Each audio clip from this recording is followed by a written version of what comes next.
Since the sport's inception, underdog victories has always been a big part of mixed martial arts. Whether it be lower down in the card or in the main events of fights. My goodness! Now he's got the back! Now!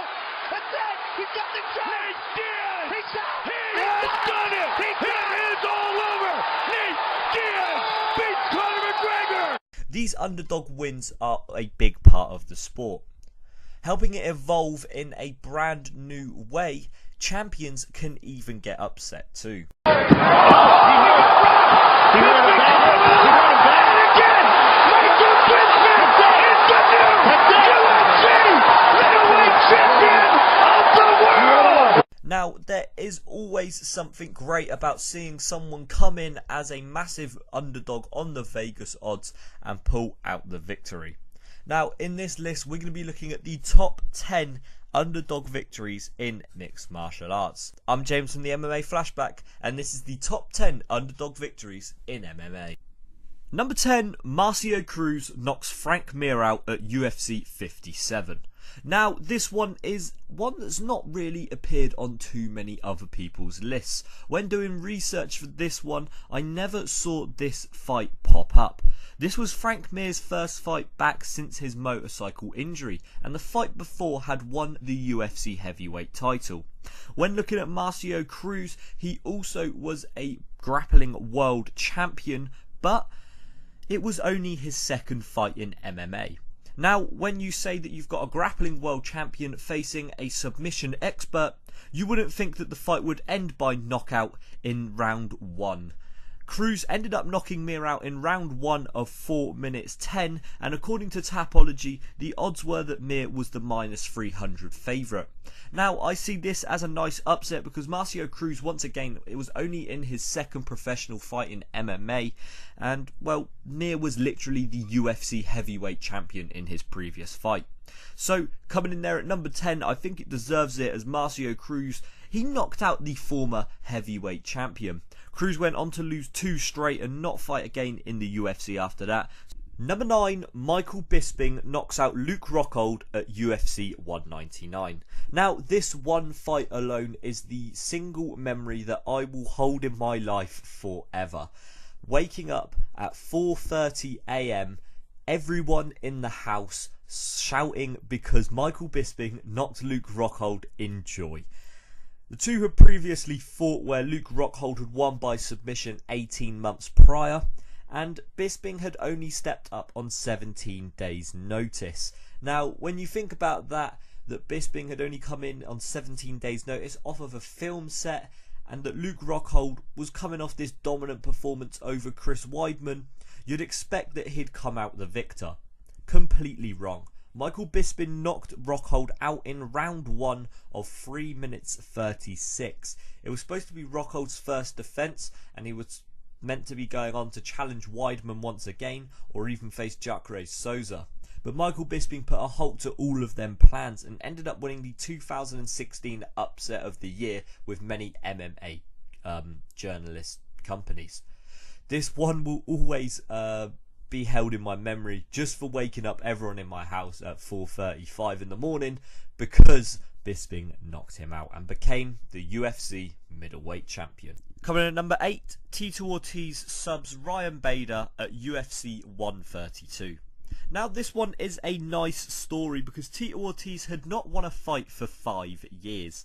His record consisted of 0-4-1, and that one draw coming against Rashad Evans. So over the last 5 years, Ortiz really had not been on his game. Ryan Bader, on the other hand, had previously won the Ultimate Fighter and was 12-1 coming into this fight, losing to John Jones in the previous bout. Tito Ortiz, though, defied the odds, coming in at a +485 underdog and winning in round 1, 1 minute 56 by submission. This would be Ortiz's last victory inside the octagon, going on to lose another 3 straight before retiring from the UFC. He'd go and fight for Bellator in the future, but that's completely irrelevant to this video. Number 7, Gabriel Gonzaga knocks out Mirko Cro Cop at UFC 70.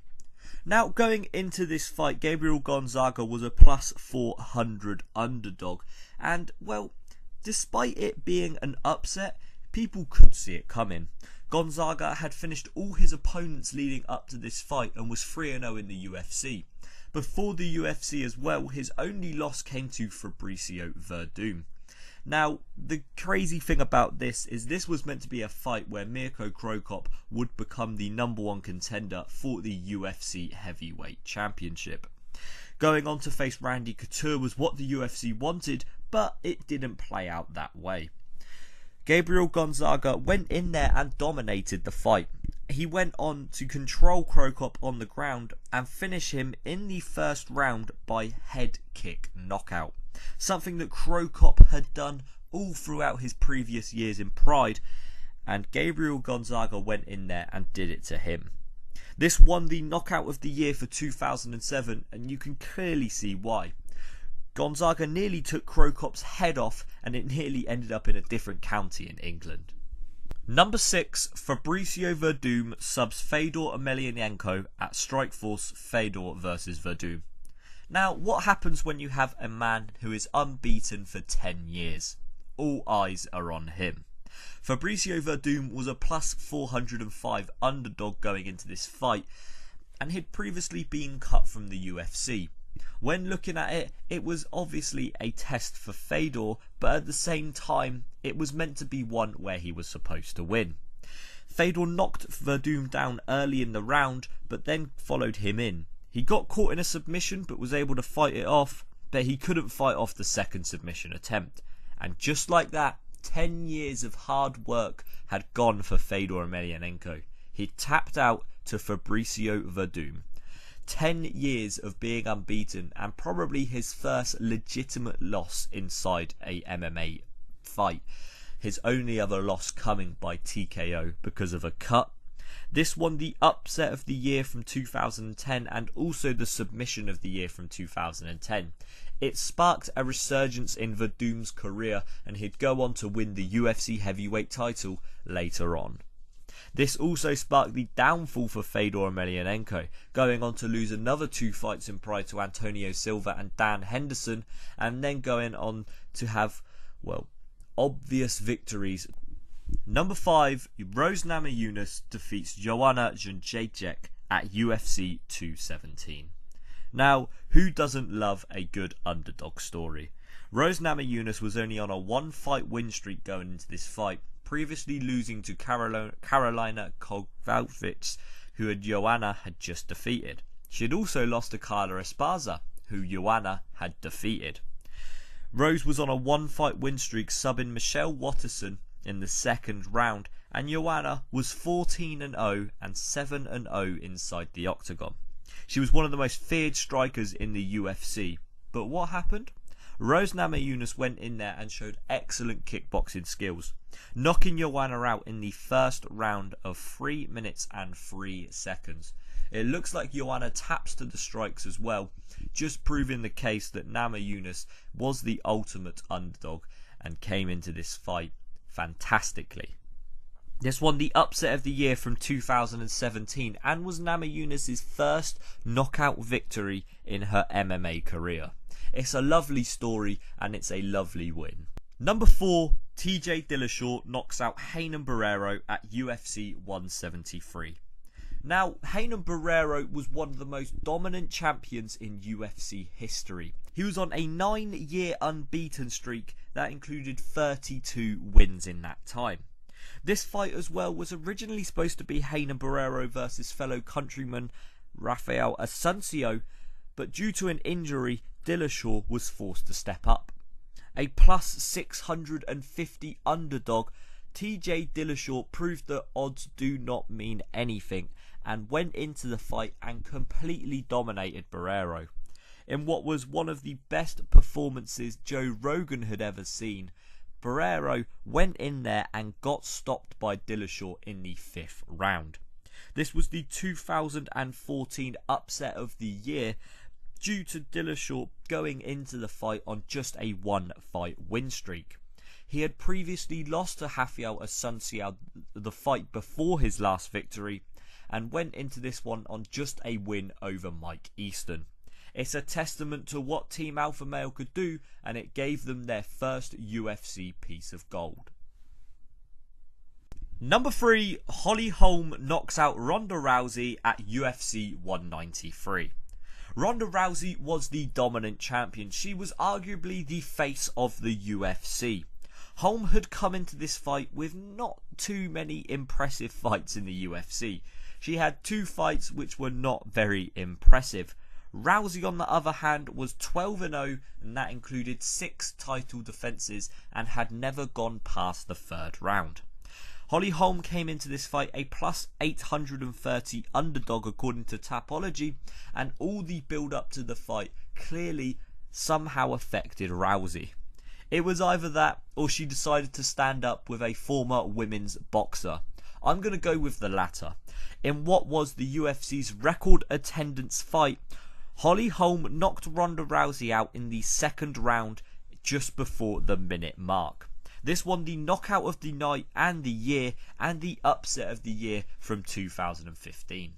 Rousey went on to have success outside of the UFC and came back once again for one fight, but eventually left. So, I mean, Holly Holm went in there and did what probably should have been expected, considering Ronda Rousey had no striking experience compared to Holly Holm, who was a kickboxing champ, a boxing champ, and now a UFC champ. Number 2, Cejudo knocks out Antonio Rogério Nogueira at Pride 33. Now, in my opinion, this is one of the most underrated underdog victories inside MMA. Cejudo was a plus 1250 underdog coming into this fight and was only 2-1 in his MMA career, with his last fight coming as a loss. Nogueira, on the other hand, was 7-1 inside Pride alone and was known as one of the best light heavyweights in the world at the time. On the commentary, Nogueira was being hyped up as Brazil's next boxing Olympic fighter, and what happened? Cejudo knocks him out with a big left hand in 23 seconds of the 1st round. Cejudo was the biggest underdog on this list that I've read out due to odds, and it's safe to say it is one of the most satisfying victories in MMA, looking back at how crazy it was. And coming in at number 1, Matt Serra knocks out George St. Pierre at UFC 69. Matt Serra versus George St. Pierre is a fight that a lot of casual MMA fans are aware of as well. Matt Serra only got the title shot because he won the Ultimate Fighter 4 Redemption welterweight series, and well, was not that impressive going into the fight. He beat Chris Lights Out Lytle to win the title of Ultimate Fighter, and George St. Pierre was 13-1 and coming off a victory over Matt Hughes to win the title in his last fight. GSP was expected to start a great reign in this fight, and Matt Serra was only on a 1-fight win streak. This was the upset of the decade, and actually won that title with a lot of MMA company awards. He was a plus 850 underdog going into this fight, was Matt Serra, and has even been on record saying he saw forums where a lot of people expected him to die in the ring against George St. Pierre. That did not happen though, and in round 1, 3 minutes 25, Matt Serra proved that anything can happen in MMA. He knocked George St. Pierre out and won the UFC welterweight championship. Like I said, this was the upset of the decade from the 2000s, and it proved that anything can happen in this sport. That's it for number 1. It's Matt Serra taking the crown at UFC 69.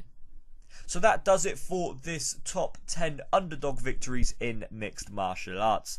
Thank you very much for watching. Don't forget to subscribe to us, and don't forget to follow us on Twitter down below. The handle should appear on screen now as well. I've been James from the MMA Flashback. Thank you very much for watching, and we'll see you all guys soon.